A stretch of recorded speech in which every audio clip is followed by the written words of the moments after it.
What weren't we nervous about? So the home is almost 100 years old. It was built in 1921 at the top of the street. And both Rachmaninoff and Van Cliburn had played in the home. Well, when we bought this house, it needed to be renovated, and we always knew we were going to renovate it at some point. The garage was on slab. Over a 30-year span, that garage had begun to move away from the home and was literally tearing the back of the house off. So if you looked at it from the side, you could see the back was bulging out. There was a large crack that had developed across the back of the home. I was very nervous about the total cost of this renovation. And we had received another bid for the house that was stratospheric. And I couldn't understand why it was so high and where those cost elements were coming from.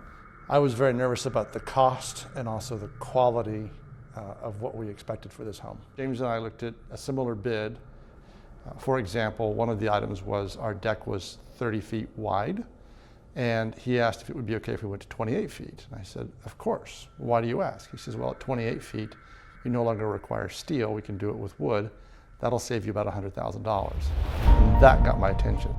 I know what I don't know, and I want a builder who's going to tell me the facts and know what he's talking about. And then the mere fact that he was willing to spend so much time with us on the upfront value engineering to ensure that we minimize change orders in the future was a very big deal. My wife and I sat down, discussed it, and decided that nobody else talked to us like James did. He was completely transparent about his business, about the cost, about how he works. So I wouldn't have gone with anybody else, and I won't go with anybody else again. He's the best. I've never done a renovation before this, so I had no idea what to expect. I didn't know what we're doing. I didn't know anything going in, and I felt like James was very upfront with everything, kind of dummied it down so I understood what was going on, but he always made a point to reach out to me to tell us if we were delayed, if we're on schedule, what I need to do, etc. And I thought it was just a very easy process all around. And that is why I wanted to go with James. Yeah.